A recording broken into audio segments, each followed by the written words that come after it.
In this video, we briefly review foundation modeling in ETABS together with the superstructure, including important analysis and design considerations related to soil structure interaction.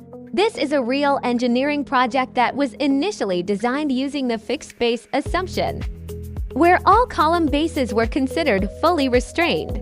After completing the fixed base structural design, a separate ETABS model was created using Save As, and the foundation system was modeled directly inside ETABS. The foundation slab, stiff zones beneath columns, and shear walls, soil springs, and design strips were all added into the same analytical model. In ETABS, stiff regions can be defined directly using the stiff property type.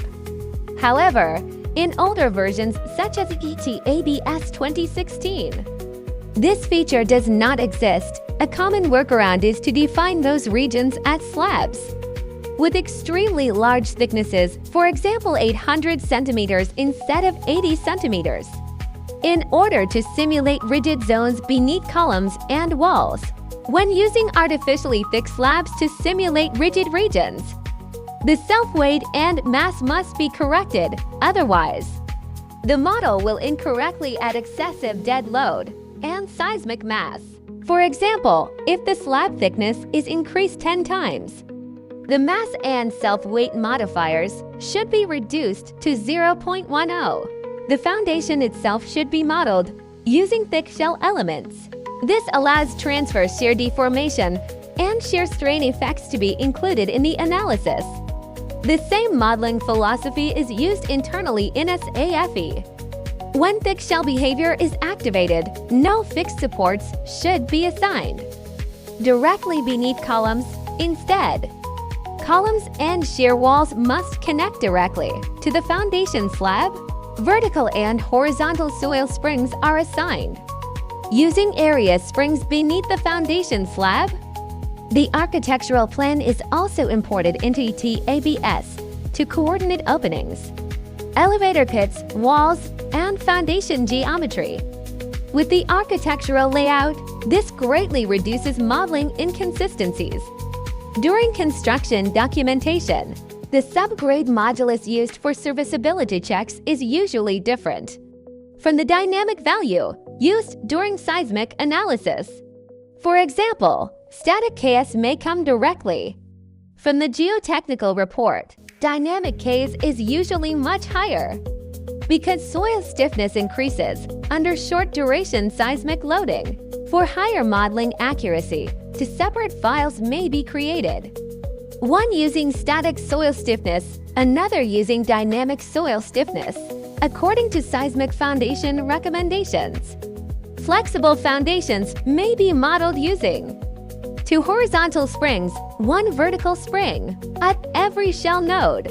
However, for soil types 1 to 3, foundations may also be assumed horizontally restrained. In practical modeling, this is often simulated by assigning extremely large horizontal spring stiffness values.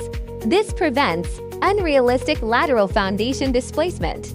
Once the foundation flexibility is included, the structural period changes. This affects dynamic response spectrum scaling, base shear, load redistribution, drift behavior, member forces. Therefore, after adding soil structure interaction, the response spectrum scale factor must be recalculated. Some members may experience lower demand, while others may become more critical. Forces are not eliminated, they are redistributed.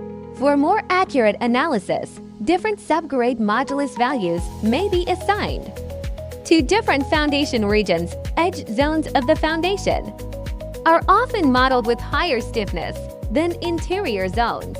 In many recommendations, edge stiffness approximately equals 2 times interior stiffness. This improves the realism of foundation pressure distribution. The same foundation was also modeled separately in SAFE using the traditional workflow. Fixed base structure in ETABS, reactions exported to SAFE. Foundation analyzed independently. The final results from both methods were very close. This confirms that integrated ETABS foundation modeling can provide reliable results when performed correctly. Foundation design includes flexural reinforcement, one-way shear, punching shear, soil pressure checks, settlement checks, angular distortion checks, uplift verification. All of these can be evaluated directly inside the integrated ETABS model. Punching shear beneath shear walls is especially important because shear walls are modeled using shell elements, ETABS and SAFE. Do not automatically perform punching shear checks for them. A practical solution is to define an equivalent column, matching the wall dimensions. This equivalent column has nearly zero stiffness, has zero mass, does not participate structurally, exists only for punching shear evaluation. This allows ETABS to calculate punching forces correctly around shear wall regions. Elevator pits and slab openings can affect punching shear perimeters when openings are modeled. ETABS automatically reduces the effective punching perimeter near those regions. This follows the same general philosophy used in American Concrete Institute provisions. However, excessive opening modeling may produce overly conservative punching ratios. Engineers should always verify software assumptions manually. One important limitation is that standard ETABS soil springs are linear. This means tensile spring behavior is not automatically removed during uplift. Therefore, uplift zones should be minimized. Foundation separation from soil should ideally be avoided. Nonlinear uplift behavior is not fully captured. In standard dynamic analysis, this limitation also exists. In many conventional safe workflows, one of the biggest practical challenges in raft foundations is reinforcement congestion beneath shear walls. For example, very high bottom reinforcement demand may occur directly beneath wall boundaries. A single reinforcement layer may become impractical. In such cases, multiple reinforcement layers are required. Local thickening beneath walls is often necessary. Increasing foundation thickness helps both punching shear capacity, flexural capacity, while improving constructability. Settlement verification is one of the most important serviceability checks.